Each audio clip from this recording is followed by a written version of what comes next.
Hello everyone, welcome to Unacademy and welcome to my class. How are you all. उम्मीद करता हूँ आप सभी बहुत बढ़िया होंगे और अपनी जेई प्रिपरेशन को अच्छे से कर रहे होंगे। तो आज की क्लास में हम एक बहुत ही इंपॉर्टेंट टॉपिक प्रिज्म का डिस्कशन करने वाले हैं। प्रिज्म टॉपिक आपको रे ऑप्टिक्स चैप्टर में देखने को मिलता है। तो आज की ये क्लास एक रिवीजन क्लास होने वाली है। तो प्रिज्म टॉपिक में जितने भी इंपॉर्टेंट रिलेशंस हैं वो सारे हम डिस्कस करेंगे और कुछ इंपॉर्टेंट कंडीशंस भी डिस्कस करेंगे। एंड देन जेई मेंस के पीवाईक्यूज के थ्रू इन सभी को अप्लाई करना भी सीखेंगे। ओके। तो आपको इस लेक्चर में कनेक्ट रहना है एंड तक आपको प्रिज्म टॉपिक की अच्छी खासी नॉलेज हो जाएगी और साथ ही साथ आप प्रॉब्लम्स में इसे अप्लाई करना भी सीख जाओगे।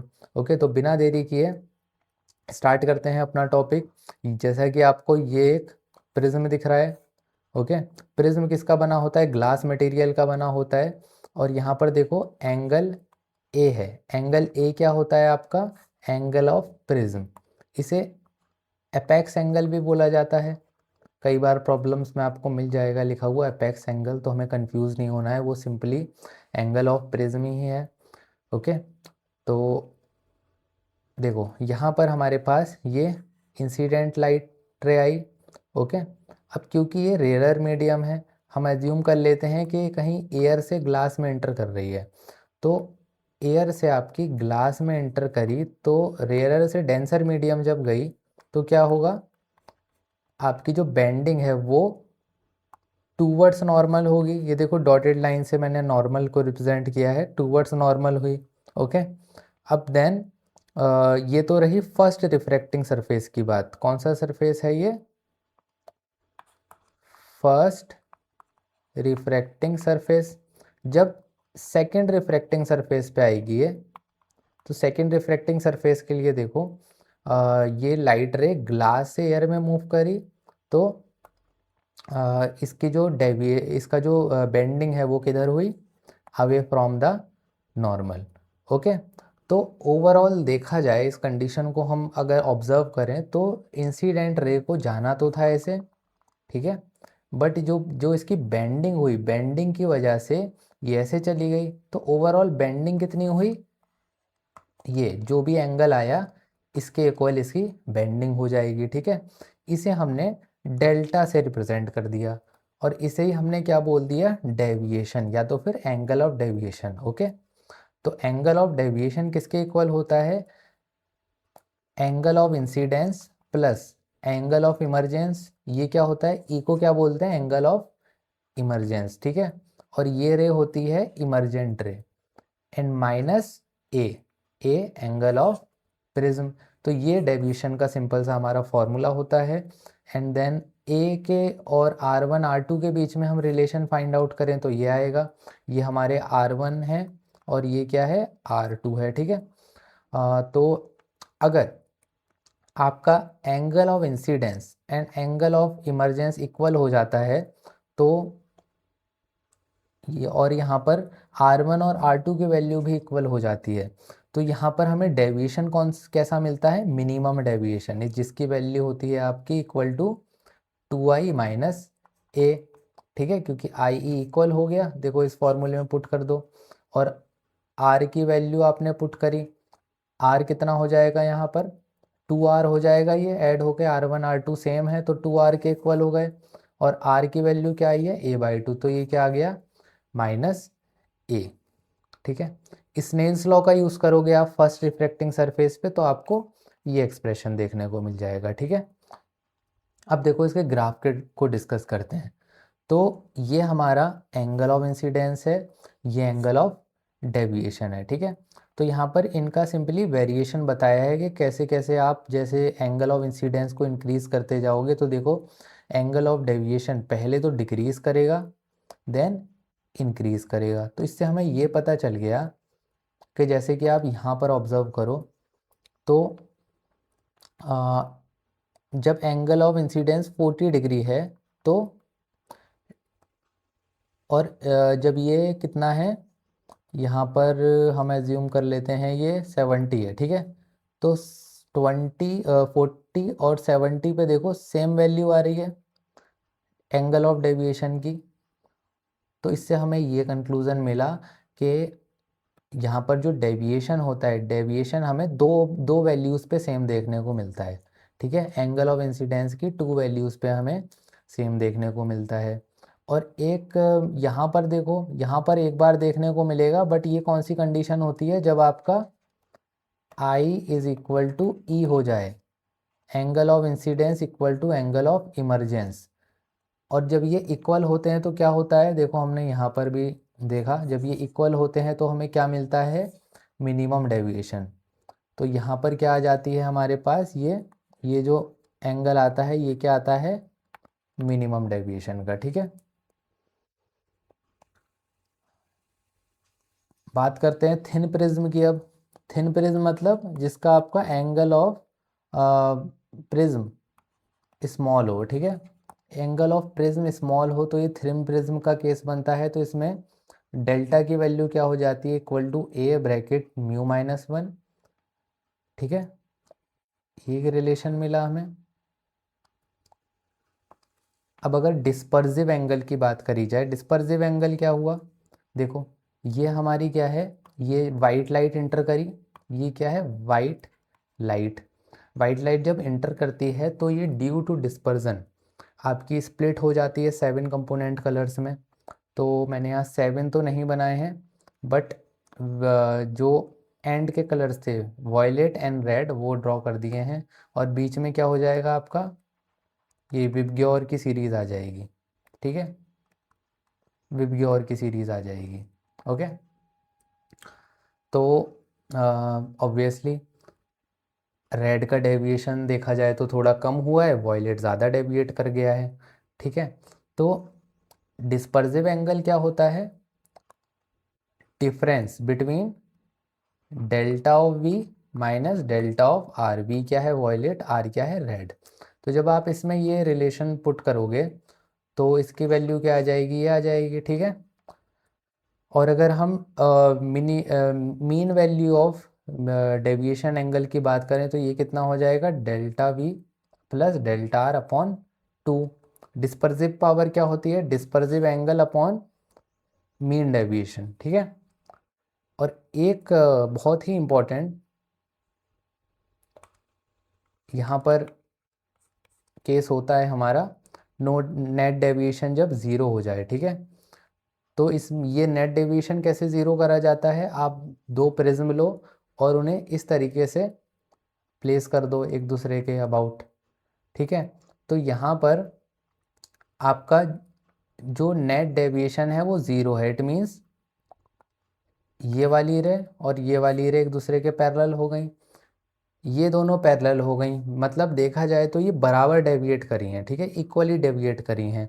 तो जितना डेविएशन इसका हुआ है उतना ही डेविएशन इसका हो गया, ठीक है। तो हमने क्या करा, ये एक्सप्रेशन का यूज़ करा, ठीक है। और यहाँ पे हमें अब आपको 3 पैरामीटर्स दे दिए जाएंगे और कोई भी फोर्थ वाला पूछ लिया जाएगा, ठीक है। तो आप यहाँ से आंसर फाइंड आउट कर लोगे। अभी हम PYQs में देखेंगे, इससे रिलेटेड क्वेश्चन पूछे गए हैं, तब आप और अच्छे से सीख जाओगे। तो आ गई बात समझ में। अब आप चाहो तो ये जो भी मैंने डिस्कशन किया है इसका एक बार स्क्रीनशॉट ले सकते हो, ठीक है।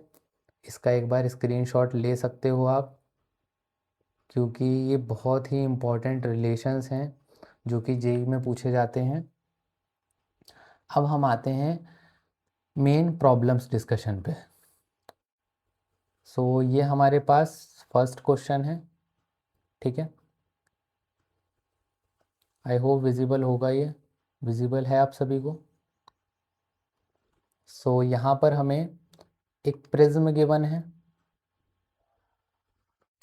ये मैंने प्रिज्म बना लिया। Sir the exit surface of prism with refractive index n is coated with material having refractive index n/2। एक प्रिज्म है जिसका रिफ्रैक्टिव इंडेक्स n है, बट इसका जो ये वाला सरफेस है ये क्या है, एग्जिट सरफेस। एग्जिट सरफेस क्यों बोला इसे, क्योंकि आपकी रे ऐसे एंटर करी और फिर ये इससे एग्जिट करेगी, तो ये हो गया एग्जिट सरफेस। इसका रिफ्रैक्टिव इंडेक्स कितना बोल रहे हैं, ये बोल रहे हैं n/2,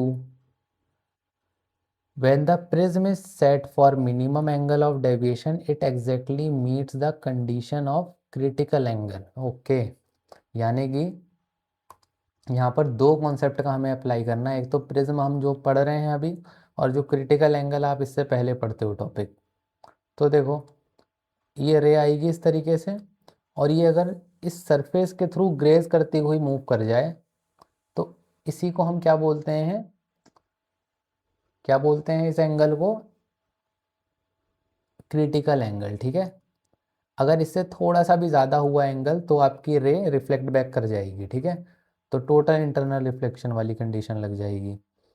तो अब यहाँ पर हम स्नेल्स लॉ का यूज़ कर लेते हैं। स्नेल्स लॉ का यूज़ कहाँ करना है? इस वाले सरफेस पे। ठीक है,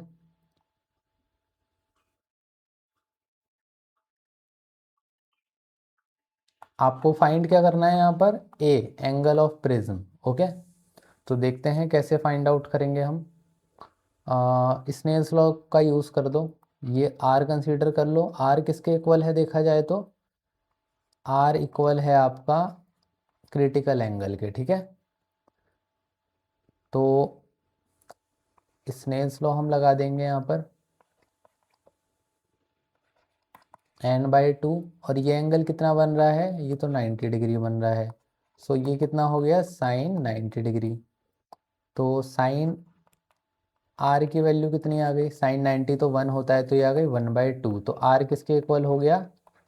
30 डिग्री के इक्वल। ठीक है,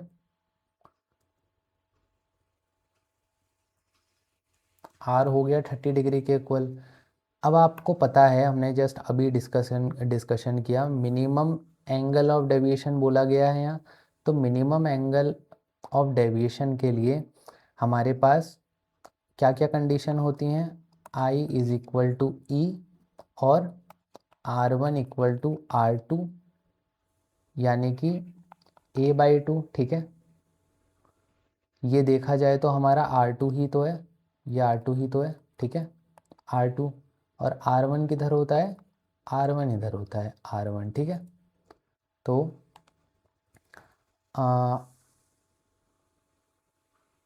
ए की वैल्यू को मैं कैसे लिख सकता हूँ? A is equal to 2R2 लिख सकते हैं। 2 × R2 कितना है? 30 डिग्री। तो ये आंसर कितना आ गया मेरा? फाइनल आंसर ए की वैल्यू 60 डिग्री। ठीक है, तो कौन सा ऑप्शन करेक्ट हो जाएगा? Option D is correct. Okay,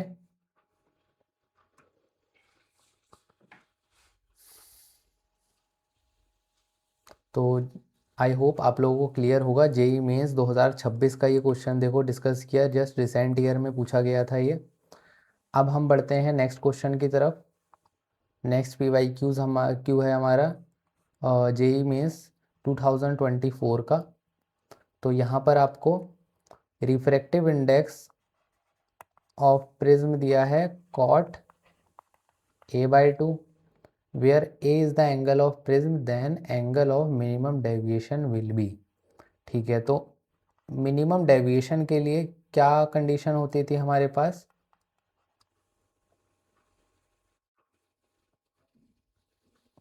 अच्छा, आप लोगों ने ये पढ़ा होगा ना, अभी मैंने जस्ट बताया था, म्यू इक्वल टू क्या होगा? Delta of minimum plus A upon 2 upon sine A/2, ये हमने पढ़ा था। ठीक है, तो आप क्या करो यहाँ से, अब इसे और एक्सपेंड कर लो। कॉट को हम कैसे लिख सकते हैं? Cos A/2 upon sine A/2। Okay, sign delta minimum plus A/2 upon sine A/2। So now you will observe that sin A/2 will get cancel। Okay, cos A/2 को हम कैसे लिख सकते हैं? टिग्नोमेट्री का ASTC रूल का use करेंगे हम यहाँ पे। ठीक है, तो हम इसे ऐसे लिख सकते हैं, sine 90 minus A/2 equal to sine delta minimum plus A/2। Okay,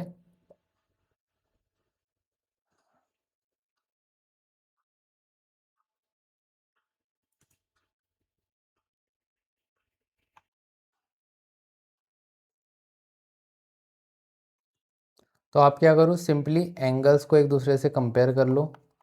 π/2 minus a/2 किसके इक्वल आ रहा है, delta minimum bye 2 plus a/2। सारे 2 2 2 कैंसिल हो गए, तो आपके पास मिनिमम डेविएशन की वैल्यू क्या आ गई, ये माइनस ए है प्लस ए, लेफ्ट साइड ले गए तो -2a। ठीक है, तो कौन सा ऑप्शन करेक्ट हो गया, option A is correct. Okay, I hope clear होगा आप सभी को। अब हम नेक्स्ट PYQ की तरफ बढ़ते हैं। नेक्स्ट PYQ अगेन आपका JEE मेंस 2026 का है। तो यहाँ पर हमें एक प्रिज्म दिया गया है with angle 5 degree, refractive index इसका है 1.72, is combined with another prism. इसका रिफ्रैक्टिव इंडेक्स कितना है, 1.9, to produce dispersion without deviation. हमने पढ़ी थी अभी कंडीशन कि अगर आपके एक प्रिज्म को ऐसे रख दिया जाए, दूसरे प्रिज्म को ऐसे रख दिया जाए, तो यहाँ पर क्या मिलती है हमें, नो डेविएशन की कंडीशन मिलती है। ठीक है, तो यानी कि आपका फॉर्मूला क्या लग जाता है, यहाँ पर दोनों की डेविएशन सेम है तभी तो नो डेविएशन मिला, तो इसका फॉर्मूला ये लग जाता है। ठीक है, तो इसे आप A1 कंसीडर कर लो, इसे μ1, इसे μ2। A2 हमें फाइंड आउट कर लेना है। ठीक है, तो वैल्यूज़ पुट कर दो इस फॉर्मूले में। 5 degree 1.72 minus 1 equal to A2, μ2 1.9 minus 1, 5 into 0.72.9 A2, तो A2 की वैल्यू क्या आ गई, 4 डिग्री। ठीक है, 4 डिग्री वैल्यू आ गई, ऑप्शन सी इज करेक्ट। ठीक है, तो इस तरीके से आप इजीली फॉर्मूलाज का यूज़ करके ऐसे क्वेश्चन को सॉल्व कर सकते हो। ठीक है, नेक्स्ट क्वेश्चन ये है हमारे पास, इक्विलेटरल प्रिज्म गिवन है। इक्विलेटरल प्रिज्म मतलब जैसे इक्विलेटरल ट्रायंगल होता है वैसे ही इक्विलेटरल प्रिज्म होता है जिसका हर एंगल 60 डिग्री होगा आपका। ठीक है, हर एंगल इसका 60 डिग्री होगा।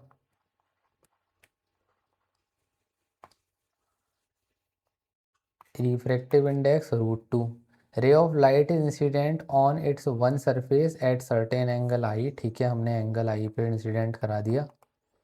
If the emergent ray is found to graze along the other surface. Okay, तो ऐसा ऐसा सा तो हम एक क्वेश्चन कर चुके हैं, देखा जाए फर्स्ट क्वेश्चन ऐसा ही था, ये अलोंग सरफेस ग्रेज कर गई। ठीक है, मतलब इस सरफेस से टच करती हुई ऐसे निकल रही है। तो आपको क्या बताना है, then the angle of refraction at the incident surface is close to। Okay, ये हमारे पास क्या है, इंसिडेंट सरफेस। ठीक है, यहाँ पर एंगल ऑफ रिफ्रैक्शन कुछ R1 बनेगा और यहाँ पर R2 बनेगा। ठीक है, तो आपको ये R1 फाइंड करना है। अब R1 फाइंड करने के लिए पहले तो R2 की वैल्यू पता होनी चाहिए। ठीक है, तभी तो आप फाइंड आउट करोगे।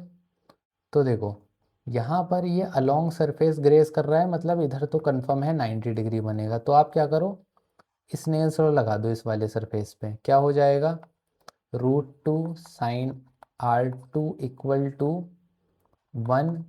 ये कोई मीडियम गिवन नहीं है तो हम इसे एयर ही कंसीडर करके चलेंगे। 1 इंटू साइन 90 डिग्री। तो यहाँ से आप सॉल्व करोगे तो R2 की वैल्यू क्या मिल गई, 45 डिग्री। ठीक है, 1/√2, ये साइन 90 भी कितना आ गया, 1, सो 1/√2 45 डिग्री। अब आपको पता है A = R1 + R2 होता है। ठीक है,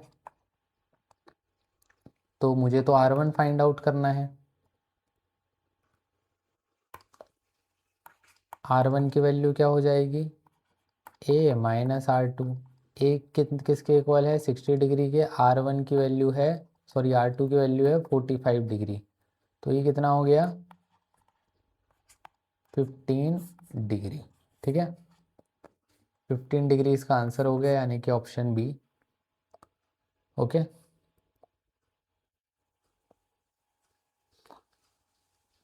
ये जो ग्रेजिंग वाले क्वेश्चन हैं ये अक्सर पूछे जाते हैं जेई में। ठीक है, आप लोग देख सकते हो PYQs उठा के, ग्रेजिंग वाले क्वेश्चन काफ़ी पूछे गए हैं, तो इसे पे मैं इम्पोर्टेंट लिख दे रहा हूँ। ठीक है, आपको ये क्वेश्चन ज़रूर से अच्छे से समझना है, फॉर्मूला इसका पता होना चाहिए, क्या मेथड अप्लाई करना है ये आना चाहिए। ओके, चलो नेक्स्ट क्वेश्चन देखते हैं। नेक्स्ट है हमारे पास जेई मेंस 2025 का क्वेश्चन।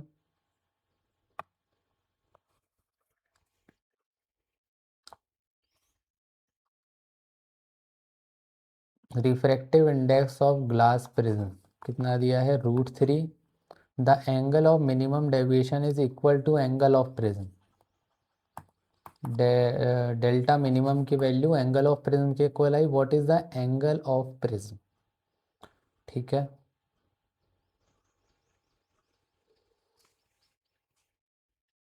एंगल ऑफ प्रिज्म मतलब इस ए की वैल्यू फाइंड आउट करनी है आपको। तो हमें फॉर्मूला पता है इसका क्या होता है, रिफ्रैक्टिव इंडेक्स का delta minimum plus A/2 upon sine A/2। ठीक है, म्यू की वैल्यू √3, साइन को हम इधर लेके आ गए, और ये क्या बोल रहे हैं यहाँ पर, delta minimum is equal to A है, यानी कि इसे मैं ऐसे लिख सकता हूँ 2A/2, A plus A 2A हो जाएगा ना, तो ये 2 कैंसिल, और हम इसे और एक्सपेंड कर सकते हैं।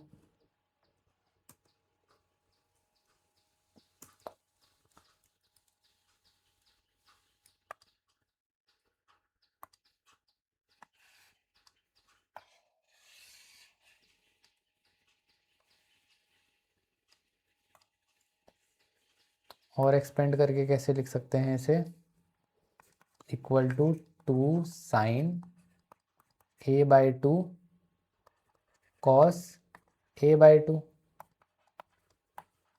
√2 साइन A/2। तो sign A/2 sign A/2 cancel हुआ, बचा क्या आपके पास, √2/2 कॉस A/2। √2/2 कितना होता है, 1/√2। तो ये हो जाएगा आपका 45 डिग्री, कॉस 45 डिग्री हो जाएगा 1/√2, और इधर क्या आ गया, कॉस A/2। ठीक है,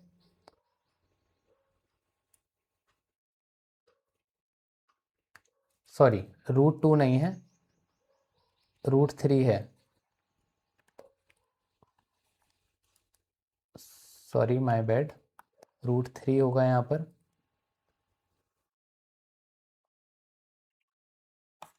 √3/2, तो ये कितना हो जाएगा, अब ये हो जाएगा आपका कॉस √3/2 कहाँ होता है, 30 डिग्री पे। ठीक है, 30 डिग्री पे होता है।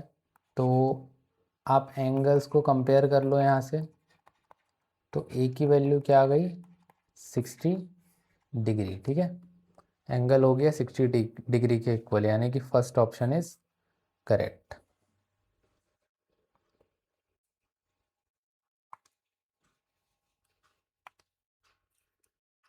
नेक्स्ट क्वेश्चन देखो,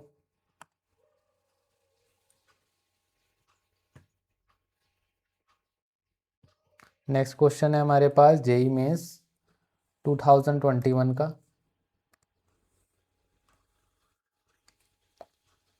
Prism of refractive index mu and angle of prism is placed in position of minimum angle of deviation. A minimum of angle of deviation is also a then in terms of refractive index. Formula हमें पता है,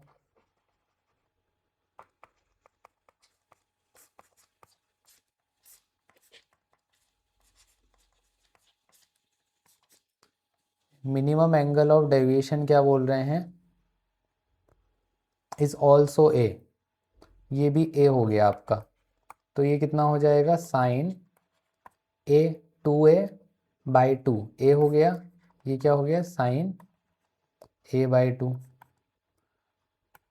तो sign ए को हम कैसे लिख सकते हैं, 2 sine a/2 cos a/2 upon sine a/2, ठीक है। तो साइन a/2 कैंसिल हुआ, क्या आया आपके पास, ये आ गया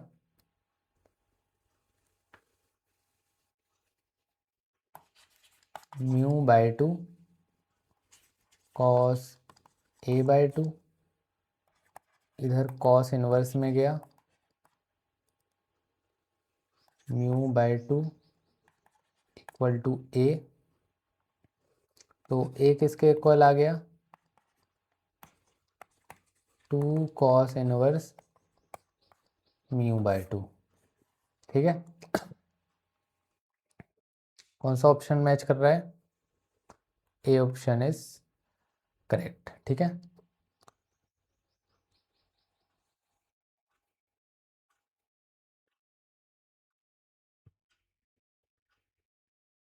नेक्स्ट क्वेश्चन देखो, नेक्स्ट क्वेश्चन हमारे पास जेई मेंस 2025 का है, स्टेटमेंट वाला क्वेश्चन है ये, ठीक है।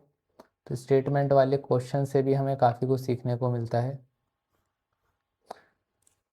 Consider the following statement for refraction of light through the prism when angle of deviation is minimum, delta minimum वाली कंडीशन है। तो डेल्टा मिनिमम में सबसे पहले देख लेते हैं क्या होता है हमारे पास, आई इज इक्वल टू ई, और क्या होता है R1 is equal to R2, यानी कि ये a/2 के इक्वल होता है। क्या बोला है, refracted ray inside prism become parallel to base,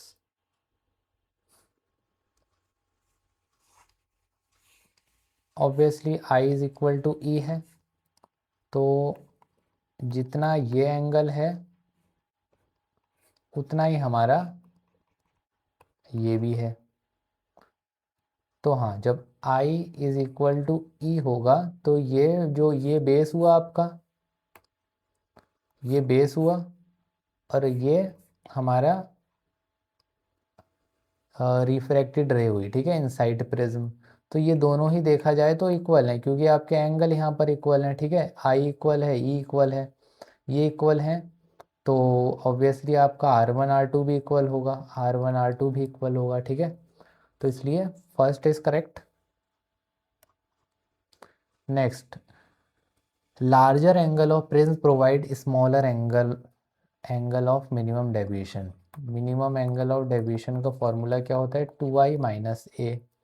क्या बोल रहे हैं, लार्जर एंगल ऑफ प्रिज्म जितना ज़्यादा होगा वो स्मॉलर प्रोवाइड करेगा, but it is not necessary. ऐसा भी तो हो सकता है आप आई की वैल्यू को बढ़ा दो, तो फिर तो ये कंडीशन सेटिस्फाई नहीं करेगी।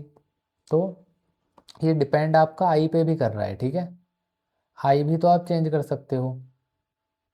हाँ, अगर इसे कांस्टेंट रखो तब ज़रूर से, इसे बढ़ाने पे angle of minimum deviation decrease हो जाएगा, बट ऐसा नहीं बोला है, तो हम ये वाला भी सिनेरियो कंसीडर करते हुए चलेंगे। तो बी ऑप्शन तो हमारा इनकरेक्ट हो गया, ठीक है। सी देखो, angle of incidence and angle of emergence become equal, बिल्कुल करेक्ट है, ये तो हमने सबसे पहले ही लिख ली थी कंडीशन, सी अपना करेक्ट है। D, there are always two sets of angle of incidence for which deviation will be same expected minimum deviation setting। हमने ये ग्राफ देखा था, कैसा आता है ये, इस तरीके का आता है। तो इस तरीके का जो ग्राफ होता है इसमें आई की दो वैल्यू आती हैं जहाँ पर डेल्टा की वैल्यू सेम होती है, ठीक है। आई की 2 वैल्यू आई जिस पे डेल्टा की वैल्यू सेम हुई, तो डी ऑब्वियसली करेक्ट हो गया। ई देखो, angle of refraction become double of prism angle, नहीं ये तो हाफ हो रहा है, होता हुआ दिख रहा है हमें प्रिज्म एंगल के, तो ई इनकरेक्ट हो गया अपना। ठीक है, तो कौन कौन से करेक्ट हो गए, A C D, A C D, option A is correct. ठीक है, सो इतने ही क्वेश्चन थे जो नेसेसरी थे हमारे समझने के लिए इस टॉपिक की एप्लीकेशन को। अब अगर आप चाहते हो कि मैं और प्रॉब्लम्स ऐड करूं और डिस्कशन करूं प्रिज्म के क्वेश्चन से, तो आप कमेंट सेक्शन में लिख सकते हो। ठीक है, एक और वीडियो बना देंगे आपके लिए। तो आज के लिए thank you class for watching, thank you for watching.